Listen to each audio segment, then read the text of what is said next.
Yahoo! Kim, live na live sinabi sa X. Sorry, may mahal na akong iba. I'm overheated, can hardly sleep at night,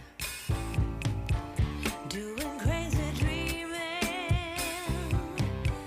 You're the reason why. Hiding by the baby. Grabe nga ang naging hiyawan.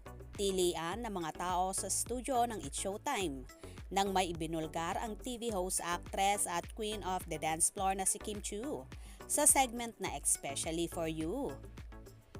Bigla nga nitong sinabi sa live audience ang mga katagang, "Sorry, may mahal na akong iba." Kung saan tawang-tawa si Kim at kinokray pa nga siya ng kanyang mga co-host na sina Vice Ganda at Vong Navarro, kung saan tuwang-tuwa ang lahat at nagpapalakpakan pa. Halos mapalundag naman si Vice Ganda sa binunyag na yon ni Kimi na tila umaamin na sa totoong estado ng kanyang puso. Sabay sundot naman ni Vice, "Sorry, may mahal na akong iba. Nauna ka lang, kala mo ha." Kung saan itinulak nga ni Kim si Vice. Sumunod, tinext si Kimi ng ex niya at sinabing, "Kumusta? Masaya ka na ba?" Sagot niya, "To follow." May mahal na akong iba. Bakit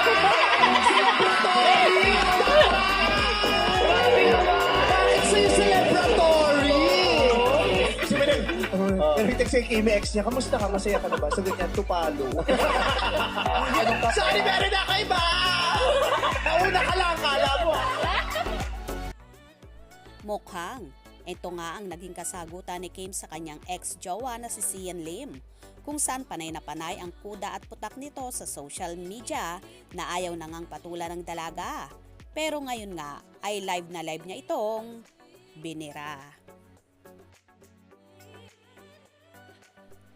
Tila ito na nga ang pagpapatunay na happy na ang puso ni Chinita Princess at unti-unti na ngang inilalantad ang kanyang itinatagong relasyon. So happy naman ang kanilang supporters sa narinig na yon mula sa actress. Kaya naman, ang inaabangan ngayon nila ay kung kailan nga ba talaga aamin ang Kim Pao. Halos lahat naman ng kasamahan ng dalaga sa naturang show ay may nalalaman na palagi nga nilang ibinubuko ang actress. Pero tanging ngiti na lang at pagjo-joke ang sagot dito ni Chinita Princess. Anyway, huwag tayong mainip. Di magtatagal yan, aamin din ang Kim Pao sa totoong relasyon. Kaya naman tumutok at huwag na huwag pahuhuli sa mga maiinit na kaganapan. Anong inyong magiging reaksyon sa bidyong ito? Comment below.